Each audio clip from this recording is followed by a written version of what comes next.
예, 지난주까지 해서 우리가 이제 누가복음을 다 마쳤습니다.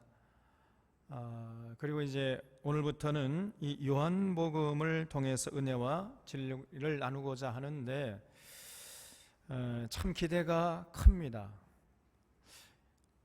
이 복음서가 4권인데 이 4권의 복음서 중에서 가장 수준이 높다고 하면 조금 이상합니다만은 어쨌든 그 이 말씀의 깊이가 가장 깊은 이런 복음서가 바로 요한복음서예요. 그래서 이 요한복음을 통해서 우리가 이제 깊은 은혜와 진리를 나눌 것이 기대가 됩니다. 이 요한복음은 4권의 복음서 중에서 가장 늦게 기록되었습니다. 보통 학자들이 이 요한복음의 기록 연대를 AD 90년경으로 봐요. 그래서 그 90년까지 예수님의 십자가 사건이 있은 다음부터 그 AD 90년까지의 역사를 간단하게 살펴보면은 AD 30년경에 이제 예수님의 십자가 사건과 부활 사건, 그리고 하늘로 승천하시는 승천 사건이 있었죠. 그리고 이제 그 후에 한 40년 정도 지난 다음에 AD 70년에 로마의 티토 장군이 로마 군대를 끌고 예루살렘에 쳐들어와 가지고 예루살렘 성을 완전히 초토화시켜 버렸습니다.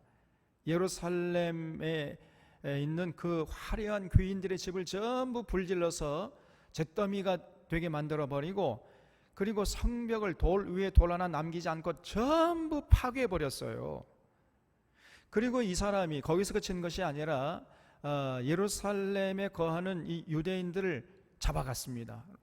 로마로 잡아가서 그 사람들을 이제 노동자로 부려가지고 큰 원형 경기장을 세웠어요.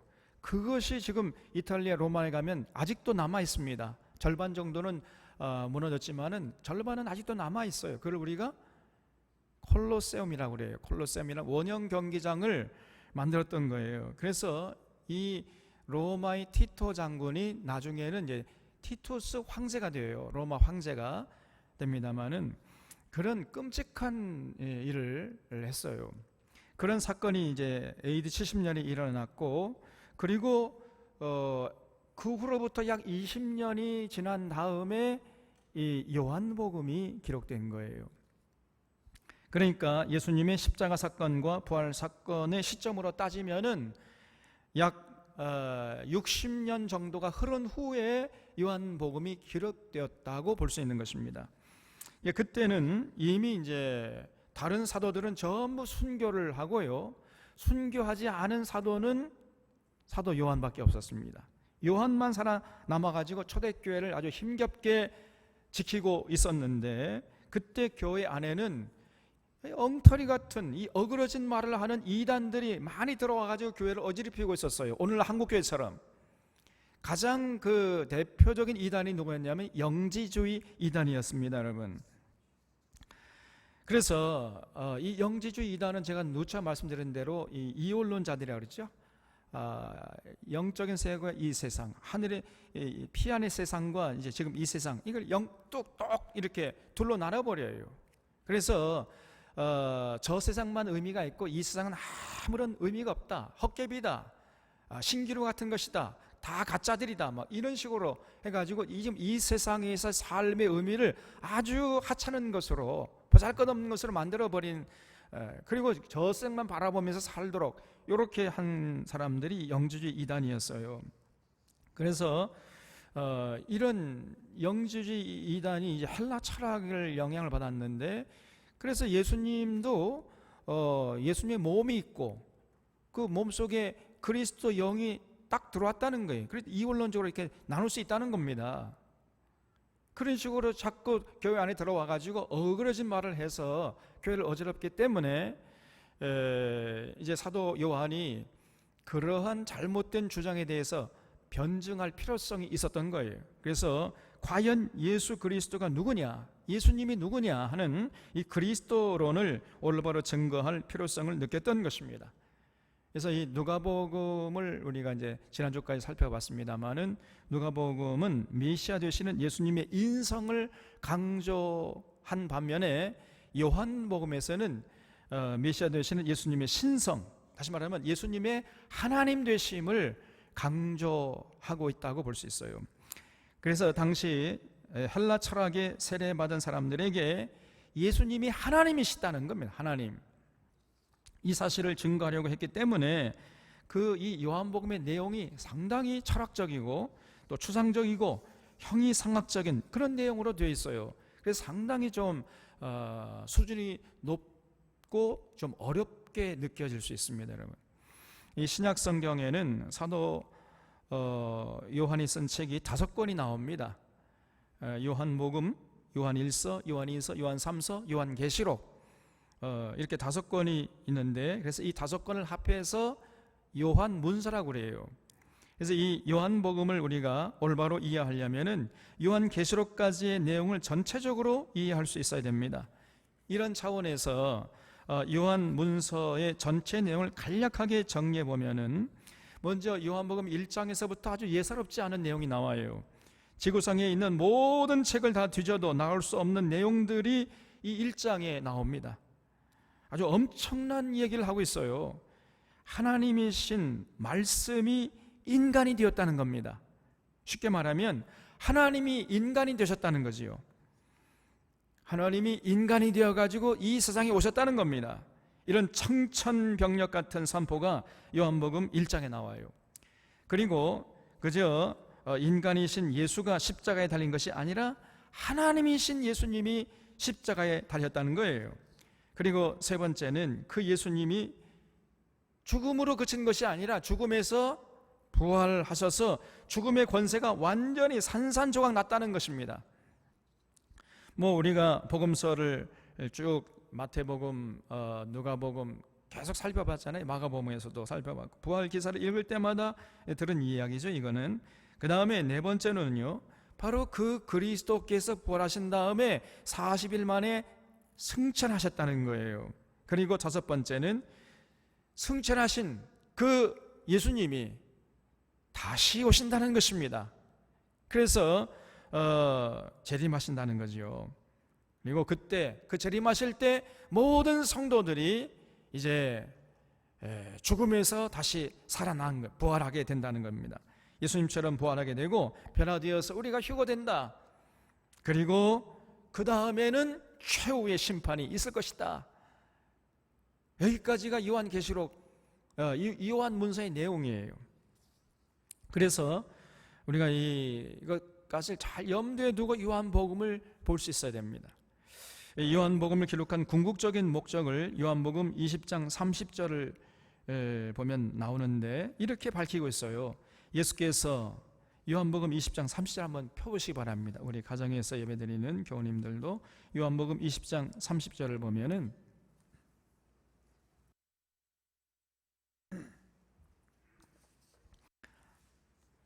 우리 같이 한 목소리로 읽어볼까요? 30절 31절. 예수께서 제자들 앞에서 이 책에 기록되지 아니한 다른 표적도 많이 행하셨으나 오직 이것을 기록함은 너희로 예수께서 하나님의 아들 그리스도이심을 믿게 하려 함이요 또 너희로 믿고 그 이름을 힘입어 생명을 얻게 하려고 기록했다는 겁니다. 두 가지 목적이 있었어요. 요한이 요한복음을 기록한 목적은 다른 것이 아니라 예수님을 하나님의 아들, 하나님, 메시아로 믿게 하려고 기록했다는 겁니다. 그리고 궁극적인 목적은 뭐냐? 바로 그 예수님을 하나님의 아들이신 하나님으로 믿고 그 이름을 힘입어서 뭘 얻게 하려고? 생명을 얻게 하려고 기록했다는 거예요. 생명. 이 생명이 중요한 것입니다. 그러니까 여기서의 생명은 보통 생명이 아니고 하늘의 생명이요, 영원한 생명이요, 죄에 물들지 않은 생명이라는 거예요. 이 생명을 맛보고 누리게 하기 위해서 이 책을 기록했노라. 바로 이 생명을 우리에게 주시기 위해서 하나님이 인간이 되어서 이 땅에 오셨다는 거예요. 이것을 기록하려고 요한복음을 기록했다, 이렇게 밝히고 있습니다. 그래서 이제 세월이 많이 흐름에 따라서 예수님의 십자가와 부활 사건이 아주 가물가물해질 때, 벌써 60년이 지났잖아요. 여러분 60년만 지나보세요. 60년, 60년이 아니라 10년 전에 있었던 사건도 우리는 가물가물하지 않습니까? 4년 전에 지금 우리 벌써 가물가물한데, 60년 전에 지금 예수님의 십자가 사건과 부활 사건이 있었는데 60년 후에 지나니까요 가물가물해지지 않았겠습니까? 그래서 그런 상황 속에서 예수님이 누구신가? 예수님은 단지 인간이 아니라 하나님의 아들이신 하나님이시고, 또 메시아가 되심을 믿게 해서 결국은 생명을 얻게 하려고 이 요한복음을 기록했다, 이렇게 분명히 밝히고 있어요. 그러니까 이 요한복음을 기록한 사도 요한의 관심은 예수님이 누구냐, 그 예수님의 정체가 무엇이냐, 여기에 초점이 맞춰져 있다는 사실을 알 수 있습니다. 우리는 이 요한복음을 통해서 전해지는 예수님의 정체를 바로 알고 바로 믿을 수 있어야 하겠습니다.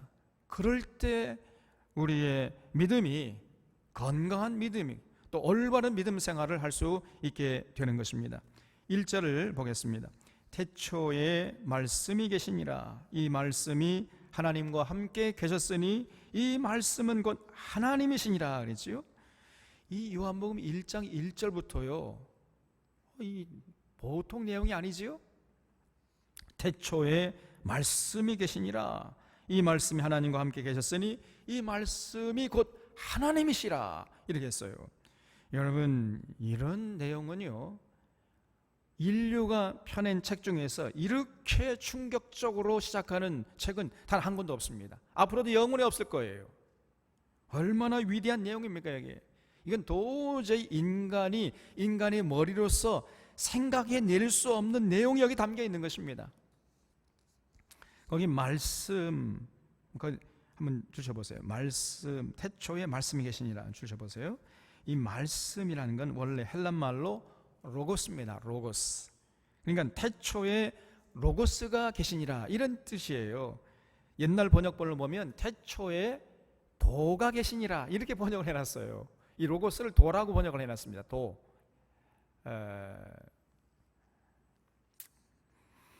지금 우리 번역은 태초에 말씀이 계시니라, 이렇게 이제 번역을 해놨는데 가장 무난한 번역이라고 생각이 되어져요.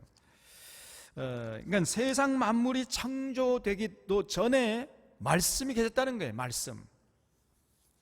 그 태초에 계시던 말씀이 여호와 하나님과 함께 계셨고, 그렇기 때문에 그 말씀은 피조물이 아니고 그건 창조주 하나님이시라는 거예요.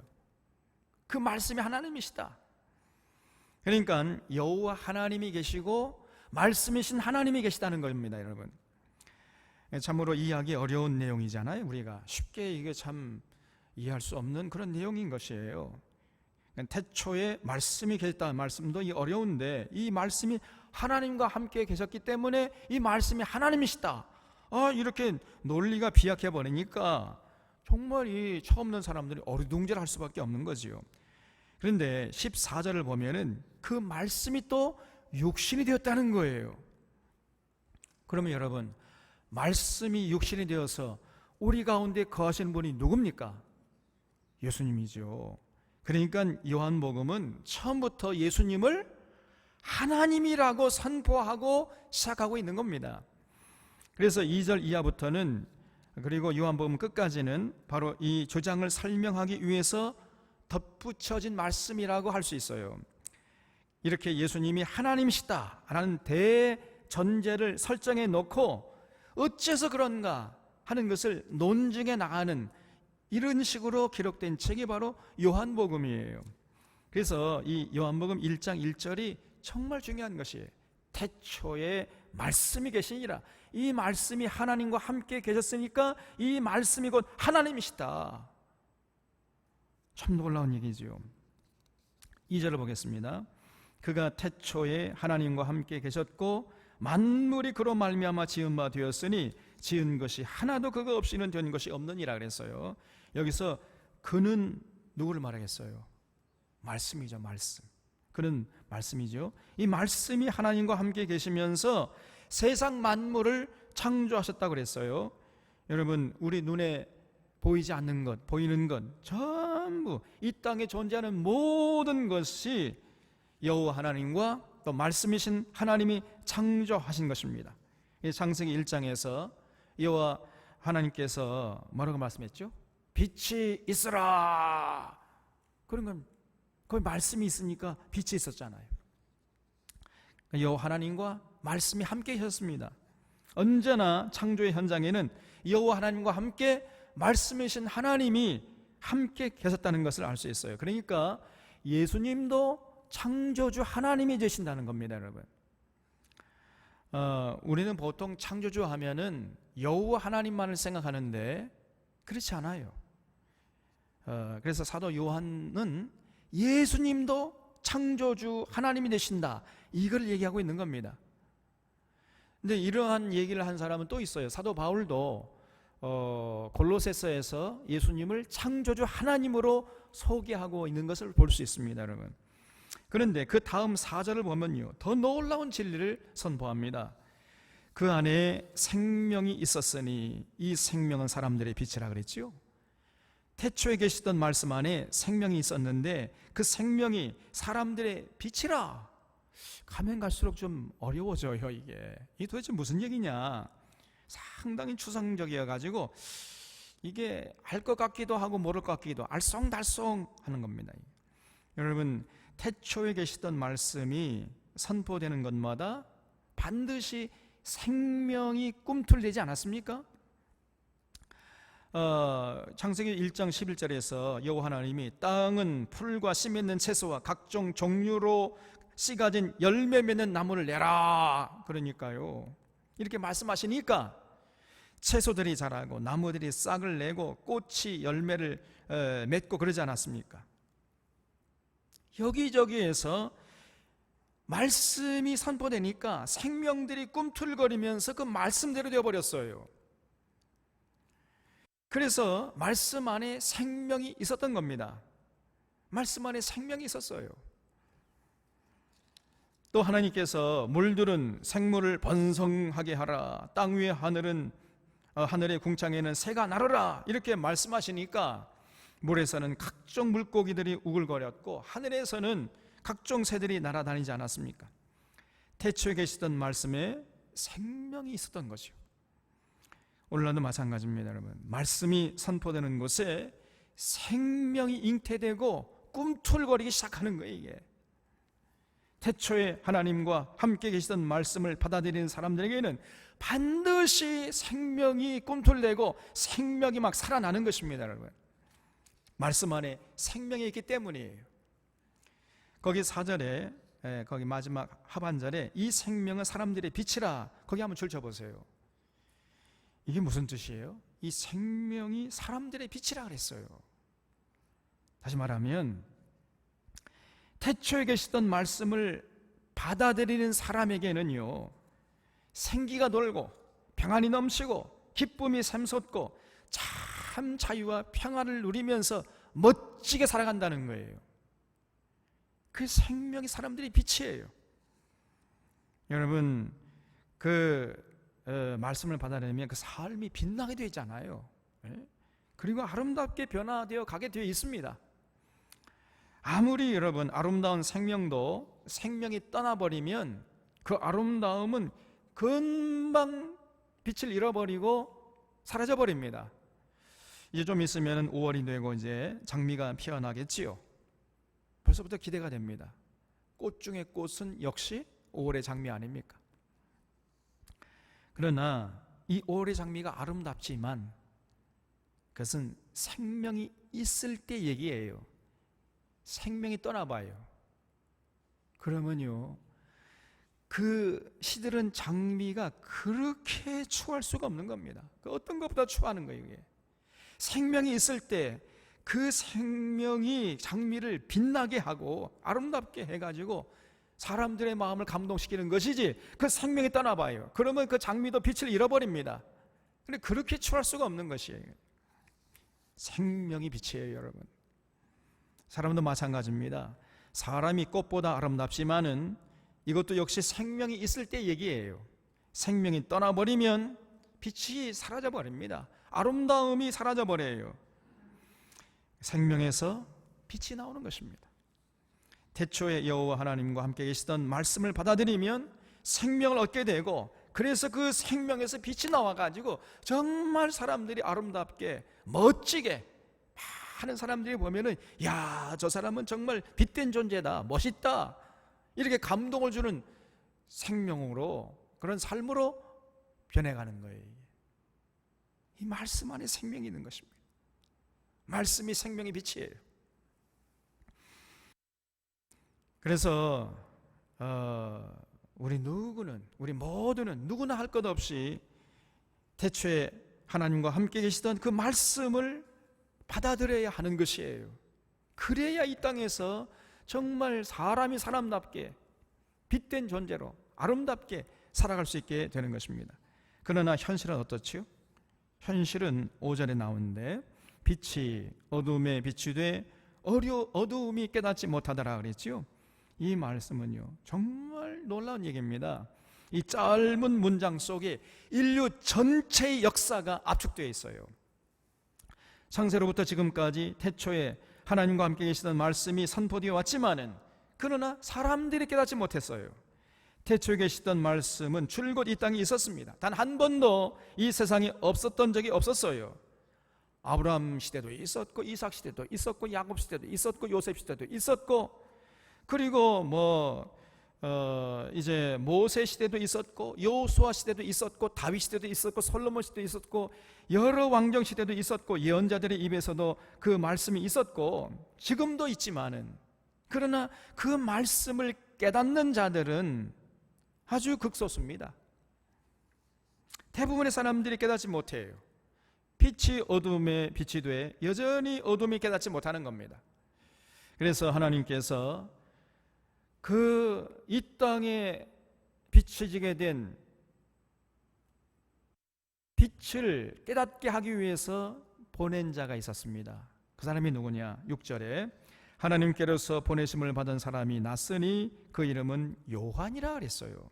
그가 증거로 왔으니 곧 빛에 대하여 증거하고 모든 사람으로 자기를 인하여 믿게 하려 함이라. 그는 이 빛이 아니요 이 빛에 대하여 증거하러 온 자라 그랬죠. 여기서 이 요한이라는 것은 세례 요한을 말하지 않겠습니까?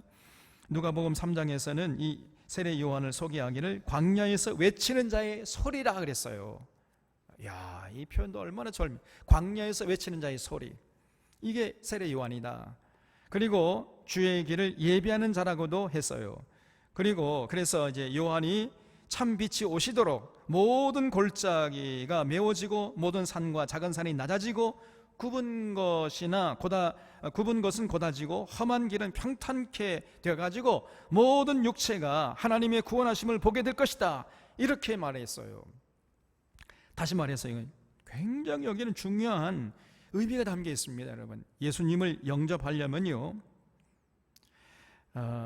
자존감이 낮은 자들은 자존감이 높아져야 돼요. 그래야 예수 믿을 수 있습니다. 또 교만한 자들은 자신을 낮춰야 돼요. 그 모든 산과 작은 산은 낮아져야 예수님을 영접할 수 있는 겁니다. 또 굽은 것은 곧아지고 험한 길은 평탄케 되어야 된다. 다시 말하면은요, 그저 마음이 휘어지고 구부러진 놀부신 뿔을 가진 자들은 빨리 자기 마음을 대리미로 다려야 돼. 그래서 그 마음을 올곧게 펴야 예수님을 영접할 수 있는 거예요. 또 반대로 예수 믿음은요, 반드시 이렇게 되게 되어 있습니다. 자존감이 없는, 열등감에 그냥 빠져가지고 늘 열등의식으로 살아가는 이런 사람들 예수 믿잖아요. 그럼 자존감이 높아져요. 그리고 마음이 교만한 자들은 스스로 자기를 낮춰가지고 겸손하게 되는 겁니다. 그리고 마음에 그냥 뱀처럼 꼬불꼬불 이런 사람들은요, 그 마음이 올곧아져요. 그 생각과 정신이 올곧게 되는 것입니다. 반드시 그렇게 되게 되는 거예요. 그렇지 않으면 그 예수 믿는다는 그 자체가 거짓말이에요. 그게 언제나 그 말에 정직하고 성실하고 충성되고 그 말을 믿을 수 있게 되는 거예요. 그 전에는 그렇지 않은 사람이 이렇게 바뀌게 되는 겁니다.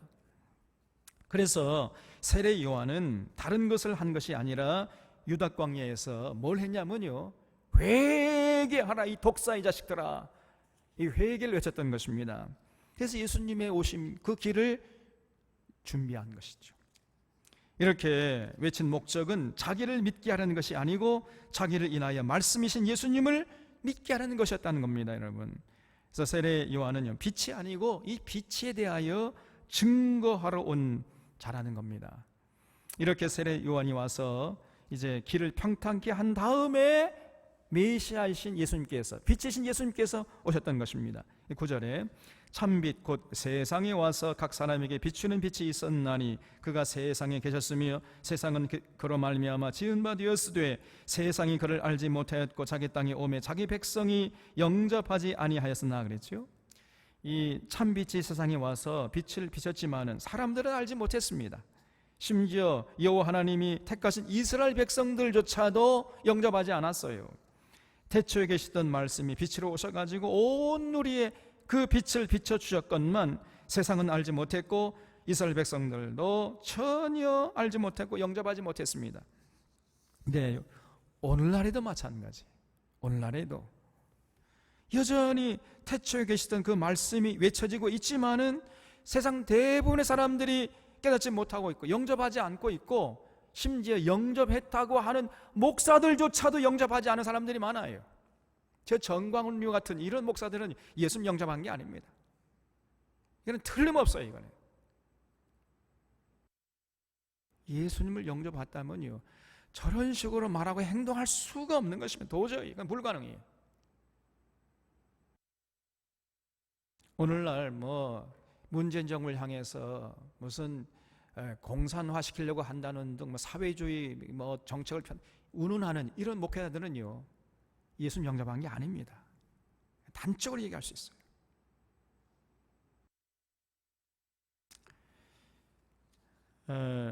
그래서 참 안타까운 노릇이죠.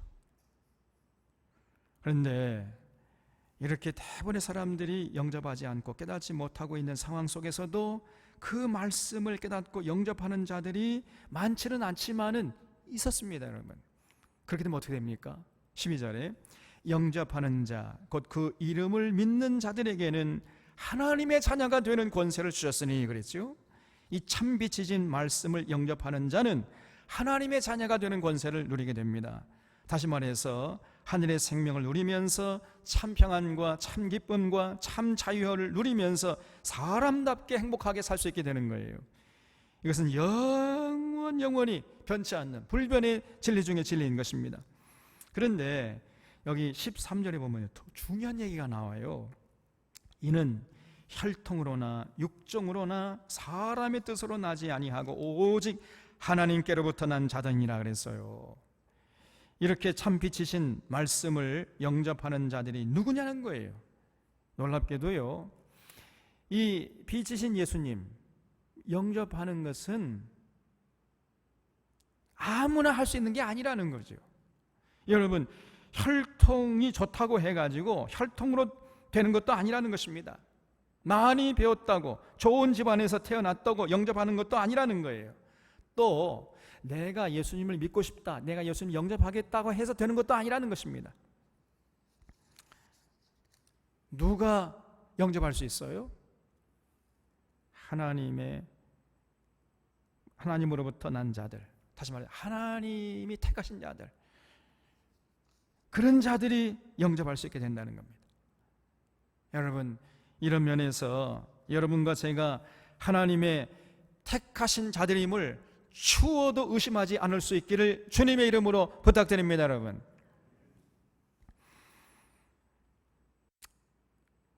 그래서 우리가 하나님께 감사해야 돼요. 그리고 또 자존감을 가져야 됩니다, 여러분. 우리가 교만해서는 안 된다는 말을 오해해서는 안 돼요. 교만해서는 안 된다는 말을 자존감도 가지면 안 된다, 이런 말이 아닙니다. 여러분, 자존감과 이 열등감, 이걸 잘 구별할 수 있어요. 그래서 교만과 열등감은 이게 상대적인 개념이고요. 자존감은 다른 개념이에요. 교만은 뭡니까? 교만은요, 자신을 필요 이상으로 높이는 것, 이것을 교만이라고 그래요. 열등감은 자기를 필요 이상으로 낮추는 것을 열등감이라고 합니다. 자존감은 뭐지요? 자존감은 자신을 있는 그대로 인정하고 받아들일 줄 아는 이런 자세, 그걸 자존감이라고 하고, 더 나아가서는 하나님이 나를 사랑하신다. 이래서 자기를 필요 이상으로 낮추지 않는 그런 자세, 이걸 자존감이라 그래요. 어떤 사람은 세상에 출세하지 못했다고, 조금 좋은 대학 나오지 못했다고 열등감에 빠져요. 어떤 사람은 좀 못생겼다고. 저는 별로 열등감 없습니다만, 여러분, 하나님이 나를 사랑하시고 나를 아시고 내 이름을 알고 계시고, 그런데 열등감에 빠질 이유가 뭐가 있습니까? 우리는요, 자존감을 가져야 돼요. 나는 하나님이 택한 자다. 이런 믿음을 가지게 되면요, 열등의식에서 벗어날 수 있어요. 자존감을 가질 수 있는 것입니다. 필요 이상으로 자기를 낮출 필요가 없어요. 그래서 우리 서론의 교우들은 떵떵거리면서 살지는 않아도, 세상 부귀 영화는 누리지 못하더라도 나는 하나님의 택하신 자라는 이런 자존감을 가지고 세상을 당당하게 살아가는 이런 자들이 되시기를 바랍니다, 여러분. 자, 그러면 이렇게 태초에 여호와 하나님과 함께 계시던 말씀이신 하나님의 정체가 무엇이냐? 그 말씀 안에 생명이 있고, 그 생명이 하나님의 사람들의 빛이 되었고, 그리고 그 말씀이 세상에 한 번도 끊어지지 않고 선포되어 왔고, 세상에 계셨지만 사람들이 알지 못하고 하나님의 백성들조차 영접하지 않았던 말씀이신 하나님이 누구냐? 이제 그 정체가 드디어 14절에서 분명해집니다. 이 14절, 말씀이 육신이 되어 우리 가운데 거하심에 우리가 그의 영광을 보니 아버지의 독생자의 영광이요 은혜와 진리가 충만하더라 그랬죠. 거기 말씀이 육신이 되어 우리 가운데 거하심에 줄쳐보세요. 태초부터 계시던 말씀이신 하나님이 육신이 되어서 이제 우리 가운데 거하게 됐다는 거예요. 그분은 이제 분명해졌죠. 바로 예수님이십니다. 2000년 전에 이스라엘 땅에서 태어나신 예수님이 태초부터 여호와 하나님과 함께 계시던 말씀이신 하나님이시라는 거예요. 그 말씀이신 하나님이 육신이 되어서 이 땅에 거하신 분이 바로 예수님이시다. 얼마나 놀라운 선포인 것입니까? 그런데 우리가 여기서 주의할 것은, 말씀이 육신을 입고 오신 것이 아니고 말씀이 육신이 되어서 오셨다는 거예요. 이거를 우리가 정확하게 알아야 됩니다. 육신을 입고 오셨다 그러면요, 곧바로 영지주의 이단이 되어버려요. 찬송가도 보면은요, 몇 군데에 그 가사가 예수님이 육신을 입고 오셨다, 이런 가사가 가끔 나옵니다. 그 신학적으로 벌써 틀린 가사예요. 그러니까 찬송가 공예 사람들이 이걸 잘 알지 못하고 있어요. 참 안타까운 노릇입니다. 찬송가 137장에 한번 보세요. 137장 한번 펴시면은 이렇게 가사가 되어 있는데 1절, 2절, 3절 전부 이렇게 되어 있어요. 하나님의 아들이 사람 몸을 입으사, 그래 됐죠?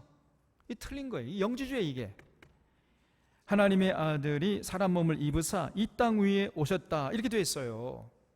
아닙니다. 하나님의 아들이 사람이 되어 이 땅에 오셨다는 겁니다. 그러니까 이렇게 찬송가 가사도 틀려요, 이게. 네, 가사가 틀린 찬송가가 많습니다. 지난번에 제가 말씀드린 대로 막달라 마리아 본받아서가 아니냐 그랬죠? 예수님 앞에 향유를 부은 자가 막달라 마리아였습니까? 아니었죠. 누구였어요? 베다니 마리아였잖아요. 베다니 마리아. 근데 막달라 마리아가 예수님의 발에 향유를 부었다, 이렇게 가사가 되어 있어요. 그것도 틀린 겁니다. 찬송가 가사가요, 틀린 부분이 많아요, 사실. 그러니까 성경적으로, 신학적으로 잘 알지 못하는 사람들이 함부로 가사를 쓰고, 또 그것을 찬송가 공예 사람들이 함부로 가사를 그냥 곡조만 좋으면 채택해버리고 이런 우를 지금 범하고 있는 것입니다. 신학적으로 검증을 해서 찬송가로 들여보내야 되는데 이걸 못하고 있는 거예요. 지금 한국교회가. 빨리 이런 것들로 정비를 해야 돼요. 어쨌든 말씀이 육신을 입고 오신 것이 아니라 육체가 튀어오셨어요, 여러분. 그래서 이제 우리가 태초부터 계시던 말씀의 영광을 볼 수 있게 되었는데, 알고 보니까 그 말씀의 영광이 하나님의 아들 독생자의 영광이라는 거예요. 그래서 사도 요한은 그 독생자의 영광을 내가 보았노라, 우리가 보았다, 이렇게 고백하고 있는 것이에요. 이건 정말 놀라운 고백입니다. 사실 사도 요한이 생전에 예수님을 이제 보긴 봤는데 그 생전에 본 예수님의 모습은요, 굉장히 초라한 모습이었어요. 늘 그저 가난한 자들과 어울려 사시지 않았습니까? 또 예루살렘으로 입성하실 때에도 말을 타고 범우도 당당하게 입성하신 것이 아니라 태어나가지고 단 한 번도 사람을 태워보지 못한 어린 나귀를 타고 초라하게 쓰러질 듯 그렇게 아주 비틀거리면서 입성하지 않았어요? 얼마나 초라합니까, 여러분? 그리고 예루살렘에 입성하셔가지고 십자가에서 아주 비참하게 그냥 돌아가 버렸어요. 사도 요한이 그런 모습을 보았을 뿐인데, 그럼에도 불구하고 이 요한은 예수님에게서 하나님의 아들의 독생자의 영광을 내가 보았다, 이렇게 고백하고 있는 겁니다. 얼마나 대단합니까, 여러분? 이런 사람은 정말 복된 사람이에요. 반면에 예수님에게서 아무런 영광도 보지 못하는 사람은 아무리 높은 관자에 앉아서 세상을 호령하면서 떵떵거리고 살아도, 세상 부귀 영화를 누려도, 그런 사람들은 불행한 사람이에요. 절대로 가치 있는 인생이 될 수가 없는 것입니다. 세상에서 별로 내놓을 건 없어도 높은 자리에 앉아서 세상을 떵떵거리고 살지 않아도 예수님에게서 하나님의 아들의 영광을 볼 수 있는 사람은 참으로 행복한 사람인 줄로 믿으시기 바랍니다, 여러분. 예수님에게 있는 영광을 보지 못하는 사람들은요, 세상에서 태어나가지고 그저 썩어질 세상 것들이 휘둘리다가 그냥 인생 마치고 마는 겁니다. 틀림없어요. 그저 밥을 뭘로 만들어요? 뭘로 만드는 기계에 불과한 거예요. 그렇게 살 수밖에 없는 겁니다. 그래서 만약에 예수 그리스도 안에 있는 영광을 보지 못한다면 그 삶은 별로 의미가 없어요. 가치가 없는 인생이 되고 맙니다. 예수 그리스도 안에 있는 그 영광의 빛, 그 생명의 빛을 보지 못하는 사람은 별 존재 의미가 없는 것이, 그만큼 예수님에게 있는 영광의 빛을 보는 것이 중요하고 가치 있는 것입니다. 그런데 여기서 반드시 기억해야 할 것이 있어요. 그 예수님의 영광은 두 가지 종류로 되어 있다는 것입니다, 여러분. 하나는 뭐냐? 은혜고, 다른 하나는 진리예요, 진리.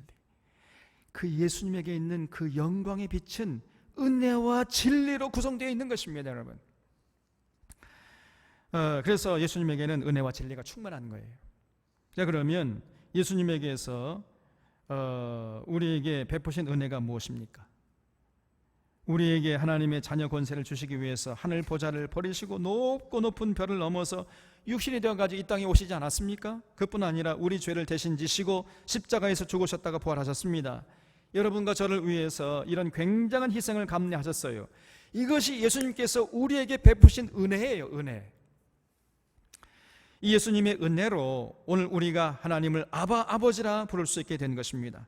그래서 이 독일의 본회퍼 목사님은 예수님께서 우리에게 베푸신 은혜는 저 시장에서 볼 수 있는 싸구려 은혜가 아니라 너무나도 값비싼 은혜라는 겁니다, 여러분.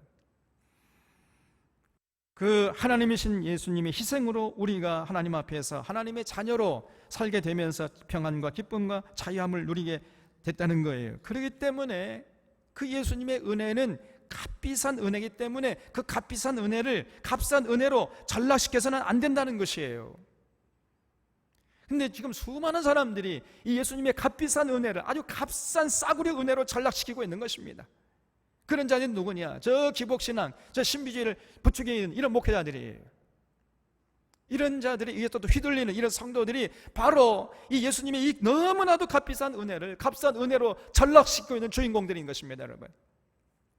절대로 예수님의 이 값비싼 은혜를 값싼 은혜로 전락시키는 이런 우를 보면서는 우리는 안 돼요. 자, 그렇다면 예수님의 진리가 뭐예요? 그것은 예수님의 공생의 기간 동안 우리에게 가르쳐 주신 하늘의 진리를 말하는 것입니다. 그 예수님께서 마을마다 다니시면서 하늘의 진리를 전해 주셨잖아요. 그런데 그 예수님이 전해 주셨던 하늘의 진리는 그 기본적인 재료가 뭐냐면요, 그것이 바로 모세의 오경이었어요. 그 율법이었던 겁니다. 율법. 그러니까 율법을 가지고 재해석해서 하늘의 진리를 우리에게 전해 주셨던 거예요. 그래서 율법, 모세의 율법을 업그레이드 시키신 겁니다. 그렇기 때문에 오늘날 모세의 율법을 폐했다는 가르침, 이거를 용납해서는 안 돼요. 모세의 율법은 폐할 것이 아니고 오늘 이 시대에 업그레이드 시켜야 할 것입니다, 여러분. 우리 주님 말씀하시기를 율법의 1.1획도 결코 땅에 없어지지 아니하고 다 이루어질 것이다 그랬잖아요. 그래서 예수님께서는 공생기간 동안 가는 곳마다 이 모세의 율법을 가지고 재해석하면서 업그레이드, 업데이트 시켜 주었던 거예요. 이것이 예수님의 진리가 된 것입니다. 예수님의 제자였던 마태는 이것을 종합적으로 모아가지고 마태복음 5장부터 7장까지 이걸 기록해 놨는데 이걸 우리가 산상수훈이라고 그러죠. 그래서 모든 교우님들은 이 산상수훈을 늘 기억하고 삶의 좌표로 삼고 실천하면서 살아야 돼요. 여기에 신앙의 열정을 불태워야 하는 것입니다. 이런 자들이 진정한 알곡 신자가 되는 거예요. 이렇게 예수님에게는요, 은혜와 진리가 동시에 충만합니다. 그러므로 복된 성도들은 예수님에게서 은혜도 충만히 받고 진리도 충만히 받아요. 그러나 어떤 사람들은요, 늘 예수님 앞에 나오면서 그냥 주구장창 은혜만 추구해. 은혜만 달래. 그냥 은혜. 허구한 날 은혜 달라고 그래. 은혜. 그리고 진리는 별로 사모하지 않습니다.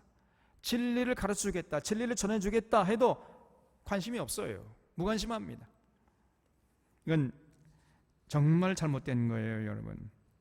진리 없는 은혜, 진리를 추구하지 않는 은혜, 이거는 거짓 은혜입니다. 참된 은혜가 아니에요. 참된 은혜는 반드시 진리를 사모하고 진리를 추구하게 되어 있습니다.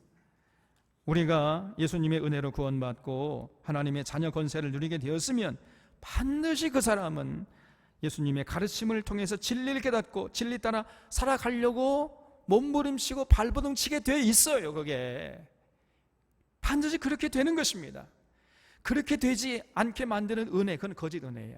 그건 가짜입니다. 짝퉁이에요. 은혜와 진리는 뗄래야 뗄 수 없는 동전의 양면과 같은 거예요. 사람의 몸으로 비유하자면은 은혜는 살이라고 할 수 있고 진리는 뼈대라고 할 수 있습니다. 살만 있고 뼈대가 없으면 어떻게 돼요? 흐느적거리는 연체동물 같죠. 또 살은 없고 뼈대만 앙상하면 어떻게 됩니까? 사람을 자꾸 찔러버려요, 그냥. 그래서 건강한 몸은 뼈대가 튼튼하게 서 있어야 되고 그 뼈대에 적당한 살이 붙어 있어야 되는 거예요. 다시 말해서 온전한 성도에게는 은혜와 진리가 동시에 충만해야 하는 것입니다. 그래서 예수님에게 이 두 가지가 동시에 충만하기 때문에 반드시 예수님을 온전히 만난 사람들은 은혜와 진리가 충만하게 되어 있는 거예요.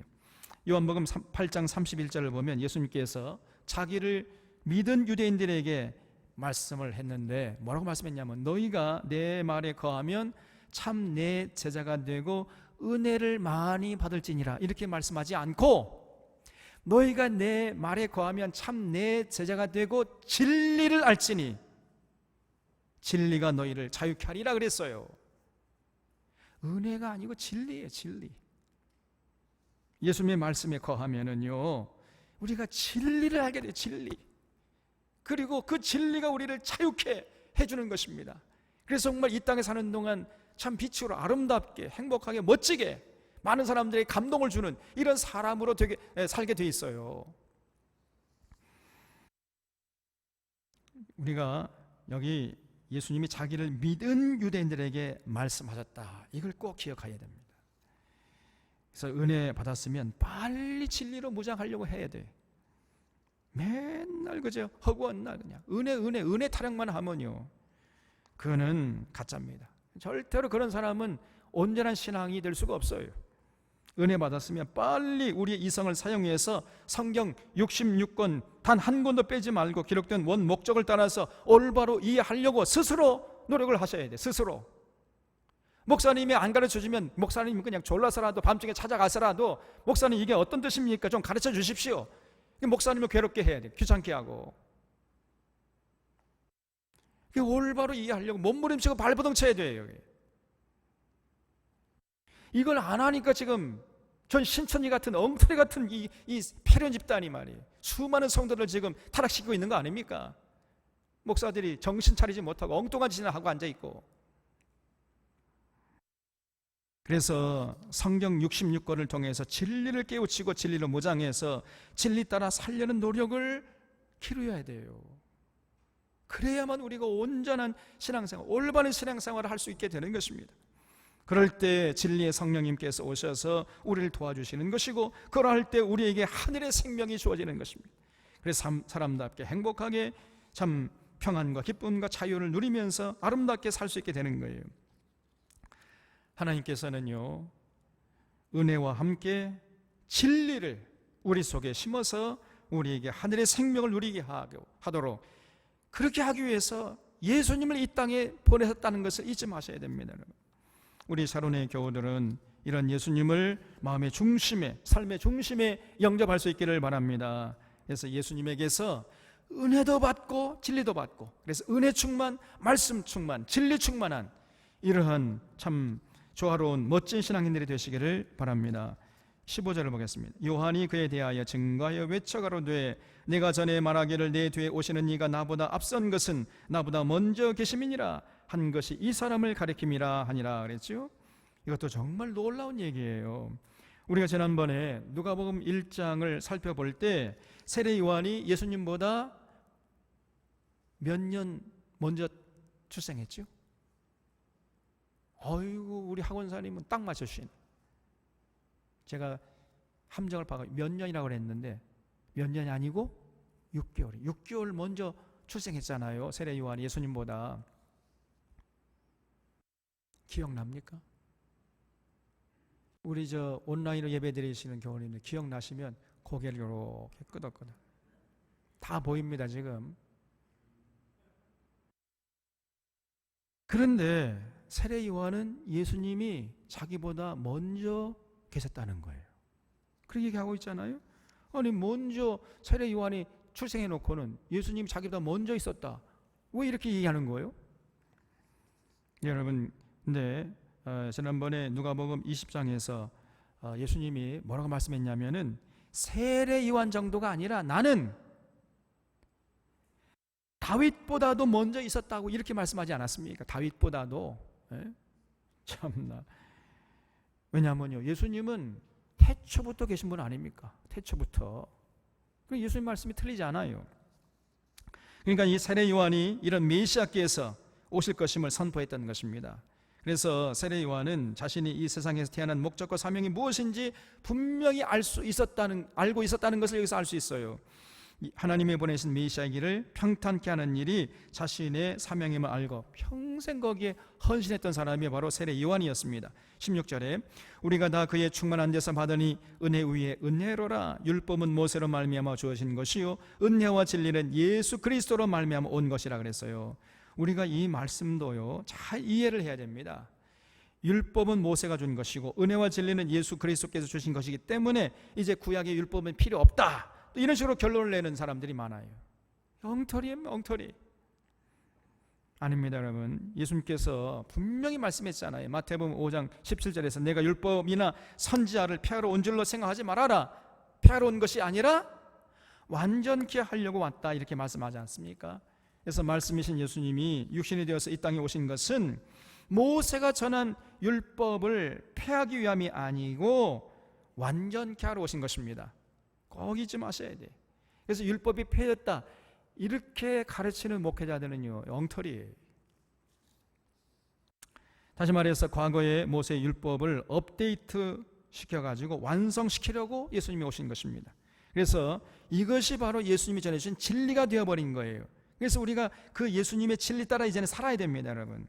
자, 그러면 이렇게 예수님을 통해서 은혜와 진리를 누리는 자가 어떻게 되는 겁니까? 18절에 본래 하나님을 본 사람이 없으되 아버지 품속에 있는 독생하신 하나님이 나타내셨느니라 그랬죠? 정말 이것도 놀라운 얘기예요. 인류는 그동안 하나님을 눈으로 보기를 갈망했어요. 그래서 과거 이스라엘 백성들도 출애굽 당시에 미디안 광야에서 뭘 했습니까? 하나님이 황소처럼 생긴 줄 알고 금송아지를 만들어 놓고 그 앞에 절을 하면서 뛰어놀았잖아요. 왜냐하면 자기들이 애굽에서 종노릇을 할 때 애굽의 사람들이 신이라고 만들어 놓은 것이 금송아지였기 때문에 하나님이 금송아지처럼 생긴 줄 알았어요. 그래서 자꾸 하나님을 형성화시켜 놔가지고 금송아지 우상을 만들었던 것입니다. 네, 그렇기 때문에 여러분, 우리 하나님께서 십계명에서 새긴 우상 만들지 말라 그랬어요. 하나님 영이시기 때문에 눈으로 볼 수 있도록 형성화시킬 수 있는 존재가 아니라는 것입니다. 눈으로 볼 수 있도록 형상화되는 순간 그건 더 이상 하나님이 아니라는 거예요. 이렇게까지 말씀했음에도 불구하고 인류는 동서고금을 막론하고 그저 하나님을 눈으로 보기를 원했어요. 눈으로, 직접 눈으로 보면서 만져보기를 원했던 것입니다. 그래서 동서고금을 막론하고 우상을 만들지 않은 나라나 시대가 없었던 겁니다. 그래서 그런데 이제 오늘 사도 요한은 그 하나님을 우리들이 볼 수 있도록 해주신 분이 바로 예수님이다, 이렇게 증언하고 있는 겁니다. 본래 하나님을 본 사람은 없지만은 아버지 품속에 있는 독생하신 하나님이 나타내셨기 때문이라는 거예요. 한 번은 예수님이 이제 공생애 동안에 제자 빌립이 나와가지고 요구했죠. 예수님, 하나님을 좀 눈으로 볼 수 있도록 보여주십시오. 그러면 족하겠나이다, 이렇게 요구를 했어요. 그때 예수님께서 빌립아, 너는 나와 이렇게 함께 있으면서도 왜 또 하나님을 보이라 하느냐? 너 하나님 보고 싶어? 그럼 나를 봐. 내가 하나님이야 이거사, 이렇게 말씀하신 적이 있죠. 나를 봤으니까 왜 또 아버지를 보여달라고 하느냐? 나를 보고 하나님 보고 싶으면 나를 봐라, 이렇게 말씀하셨어요, 여러분. 그러니까 쉽게 말하면 내가 하나님이라는 거예요. 내가 하나님, 예수님이 하나님이시래요. 얼마나 놀라운 말씀입니까? 인류 역사 이래로 이렇게 말씀하신 분은 예수님 말고 아무도 없어요. 사랑하는 성도 여러분, 원래 예수님은 태초에 계시던 말씀이신 하나님이셨습니다. 그 말씀이신 하나님이 육신이 되어서 우리 가운데 거하신 분이 바로 예수님이세요. 그 예수님께서 우리에게 하나님의 자녀 권세를 누리게 하기 위해서 이 땅에 빛으로 오신 것입니다. 이 예수님을 마음의 중심에 영접하고 그 예수님 사랑하고 신뢰하고 존경하고 의지하고 예수님의 가르침에 순종하면서 살아가는 여러분과 저의 삶이 될 수 있기를 바랍니다. 이런 자가 진실로 복된 자예요. 그런 자는 누구나 하늘의 참 생명을 만끽하면서 살게 되는 것입니다. 아무리 세상이 어지러워도 평안과 기쁨과 참 자유함을 누리면서 영생을 맛보는 자들이 되는 거예요. 이런 귀한 복을 누리는 여러분들 다 되시기를 바랍니다. 기도하겠습니다.